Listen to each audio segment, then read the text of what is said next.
Homeroom teacher यह देखकर हैरान रह गए कि वह अमीर लड़का जो हर क्लास में सोता रहता था आज ध्यान से सुन रहा था। ऐसा नहीं था कि वह सुनना चाहता था, बल्कि वह सोने की हिम्मत ही नहीं कर पा रहा था। उस लड़की ने चुपके से उसे धमकी दी, अगर फिर सोए तो मैं तुम्हें चाकू मार दूंगी। क्लास में इतने सारे स्टूडेंट्स होने के बावजूद उसका पूरा ध्यान सिर्फ उसी पर था। वह लड़का समझ नहीं पा रहा था कि वह लड़की इतनी जिद क्यों कर रही है। उसे यह नहीं पता था कि सालों बाद यही लड़की उसकी पत्नी बनेगी। अपने पिछले जन्म में उस लड़की ने गलती से उस लड़के के गोद लिए हुए भाई पर भरोसा कर लिया था और उसे सारी जायदाद हथियाने में मदद की थी, लेकिन बदले में उस भाई ने उसे ही परिवार से बाहर निकाल दिया था। सिर्फ वह लड़का ही हमेशा उसकी रक्षा करता था, लेकिन आखिर में उस गोद लिए हुए भाई ने उन दोनों को ही मरवा दिया था। जब उस लड़की ने दोबारा अपनी आंखें खोली तो उसे एहसास हुआ कि उसका पुनर्जन्म हुआ है। इस बार उस लड़की ने कसम खाई कि वह उस लड़के को आगे बढ़ने में मदद करेगी और वह सब कुछ वापस दिलवाएगी जिस पर उसका हक है। उस गोद लिए हुए भाई ने लड़की से अकेले में बात करने को कहा। जब लड़की ने उसका चेहरा देखा तो उसे अपने पिछले जन्म में मारे जाने वाला वह मंजर याद आ गया। उस गोद लिए हुए भाई ने लड़की पर इल्जाम लगाया कि वह उसके फोन का जवाब नहीं देती, अब उसे पढ़ाती नहीं है और उसकी वजह से वह इंग्लिश कंपटीशन का गोल्ड मेडल नहीं जीत पाया। लड़की ने ताना मारते हुए कहा कि वह इस कंपटीशन में हिस्सा नहीं लेगी और अब उसे बिल्कुल भी नहीं पढ़ाएगी। उस गोद लिए हुए भाई ने कहा कि उस समय उसने ही लड़की की जान बचाई थी। लड़की ने मौके पर ही उसका झूठ बेनकाब कर दिया और कहा कि उसे बचाने वाला वह कभी था ही नहीं। असल में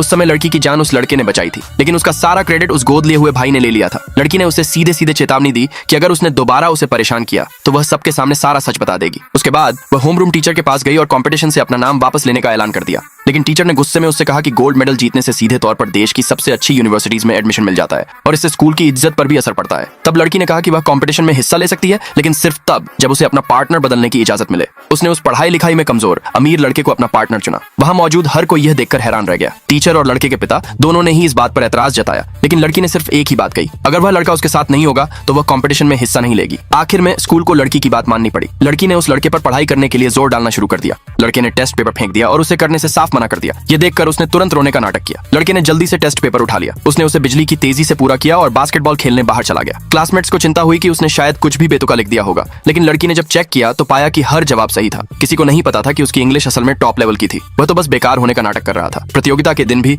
लड़का अभी तक नहीं आया था। सबने उस लड़की का मजाक उड़ाया। होस्ट ने उसे याद दिलाया कि अगर वह स्टेज पर नहीं गई तो उसकी क्वालिफिकेशन रद्द कर दी जाएगी। पास पड़ोस के सभी प्रतियोगी उस पर हंस रहे थे। ठीक उसी पल दरवाजा जोर से धक्का देकर खोला गया। लड़का जोर से बोला, किसने कहा कि मैं नहीं आया? अगले भाग के लिए नीचे कमेंट में यस लिखे।